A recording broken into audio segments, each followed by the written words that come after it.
Band of the Insulted, the nicknames of Trump's adversaries, 2018. The inspiration returned just before 11 p.m. on Thursday as the presidential Twitter feed crackled to life. Snappy, alliterative, essentially true. President Trump had coined another one. For the first time, the target of his executive nicknaming was one of his own, Sloppy Steve Bannon, his ousted strategist. A roster of vanquished campaign rivals, congressional enemies and other assorted villains had company.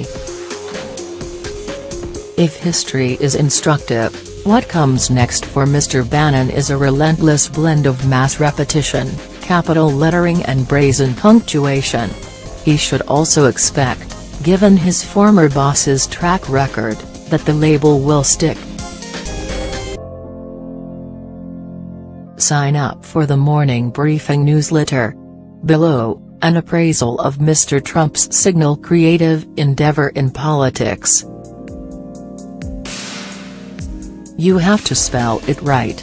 Mr. Trump implored a campaign crowd. The Bible held high, he puts it down and then he lies. Mr. Trump went on to repeatedly float the evidence-free claim that Mr. Cruz's father was involved in the Kennedy assassination. Chopped simply to crooked at times, no name necessary by the Trump team, the tag became an instant shorthand for criticism of the Clinton family for dishonesty. Mr. Trump has returned to the name some 24 times on Twitter since becoming president, including one post thanking Mr. Bannon for his service in defeating crooked Hillary. You have to brand people, Mr. Trump explained at a rally, expressing his preference for little over the somehow less demeaning little. Mr. Rubio did not help himself, posing once in a comically oversized chair in New Hampshire, his feet dangling, and engaging Mr. Trump over relative hand size.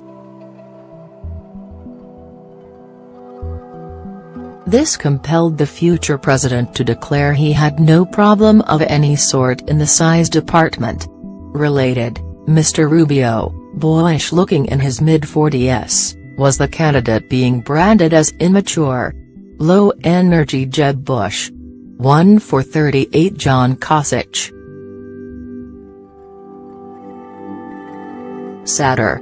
If only because Mr. Trump did not bother inventing a slight for the also-ran Ohio governor and Republican presidential candidate until late April 2016, riffing on his dismal record in primary contests, he won only his home state, and did not find occasion to use it more than once.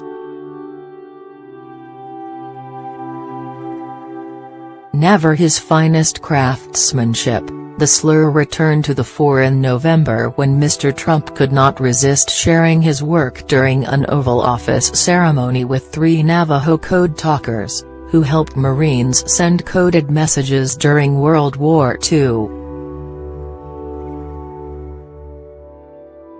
They call her Pocahontas, Mr. Trump said of the Democratic Massachusetts senator, deploying a common strategy for borderline monikers, ascribing authorship to the masses. Mr. Trump and the Senate Minority Leader, a fellow Outerborough New Yorker who made it big, can share a modest rapport under the right circumstances. Mr. Schumer's nickname a nod to his choking up while discussing Mr. Trump's immigration order last January banning travelers from 7 predominantly Muslim countries is relatively gentle fare for a Democrat in the Trump canon. Not his most inspired, though Arizona's retiring never-Trump Republican senator did come in for a second treatment from the president, Sen. This began an apparently Brett-themed tweet in which Mr. Trump declared the senator's political career toast. an uncomplicated retread for the Tennessee senator who, like Mr. Rubio, is not the tallest lawmaker in Washington. But unlike the jab at Mr. Rubio, who strained to shake the perception that he might not be ready for the nation's top job, the adjective's return was a mismatch for a drawling 65-year-old with silver hair. Little Rocket Man Kim Jong-un. Mr. Trump is almost certainly the first president to fuse nuclear diplomacy with an Elton John piano ballad. Reviving the cadence of his cruise classic, Mr. Trump seemed to find something in the meter of this one. No sitting president has ever shown such disdain for the letter G. Sleepy eyes Chuck Todd. Memorably specific, if nothing else, Mr. Trump flamed the Meet the Press host both before and after the 2016 election. But he diluted the power by also attaching Sleepy to Graydon Carter of Vanity Fair in 2013. Less than 12 hours after introducing the nickname, Mr. Trump made clear on Friday morning that he would not let up. The Mercer family recently dumped the leaker known as Sloppy Steve Bannon, he wrote, name-checking Mr. Bannon's longtime benefactors. Smart.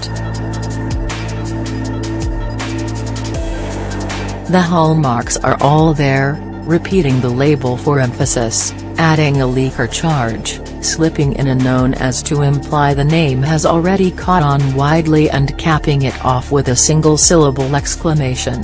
Drum.